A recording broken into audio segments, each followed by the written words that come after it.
গ্রামীণ এক নিস্তব্ধ গ্রাম, ধুলি ও স্মৃতির গন্ধে ভরা পুরনো এক কুঠির। সময় সন্ধ্যা ছুঁই ছুঁই। নীলা শহর থেকে ছুটি কাটাতে এসেছে গ্রামের পুরনো দাদুর বাড়িতে। বহু বছর পর এই বাড়িতে পা রাখল সে। ঘরবাড়ি সব আগের মতোই, শুধু দাদু নেই। 2 বছর আগেই মারা গেছেন। বাড়ির এক কোণে একটা পুরনো কাঠের আলমারি খুলতে গিয়ে হঠাৎ নীলা খুঁজে পেল একটি হলুদ হয়ে যাওয়া খাম। তাতে নাম লেখা নীলার জন্য। হতবাক হয়ে সে চিঠিটা খুলে পড়ে। চিঠিতে লেখা, নীলা, এই চিঠি যখন পড়ছো আমি হয়তো আর নেই, কিন্তু জানো এই বাড়ির ভেতরে একটা সত্য লুকিয়ে আছে যা কাউকে বলিনি। তুমি যদি সত্যি জানতে চাও তবে রাত 12টায় পাশের বাগানের পুরনো কূপের কাছে এসো।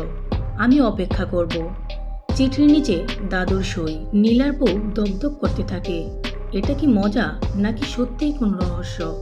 সে সিদ্ধান্ত নেয় চিঠির নির্দেশ মতো রাত 12টায় যাবে কূপের কাছে। রাতে নীলা একা হাঁটছে বাগানের দিকে। চারপাশে পোকামাকড়ের শব্দ, হাওয়া বইছে ঠান্ডা করে। পুরনো কূপের পাশে এসে দাঁড়াতেই হঠাৎ বাতাস থেমে যায়। কূপের ভেতর থেকে উঠে আসে এক ধোঁয়াময় ছায়া, এবং সেই ছায়া ধীরে ধীরে রূপ নেয় এক পরিচিত চেহারায়। দাদু। দাদু মৃদু কণ্ঠে বলে, তুই এসেছিস, আমি জানতাম তুই আসবি। এই কূপটার তলায় লুকিয়ে আছে একটা সত্য, তোর মায়ের ছোটবেলার এক দুর্ঘটনার। আমি চিরকাল লুকিয়ে গেছি, কিন্তু তোকে জানানোর দরকার ছিল। আমার আত্মা মুক্তি পাবে যদি তুই সত্যিটা জানিস। এই কথাটা বলেই দাদু চোখের সামনে মিলিয়ে গেলেন। নীলা কূপের দিকে তাকিয়ে চিৎকার করে ওঠে।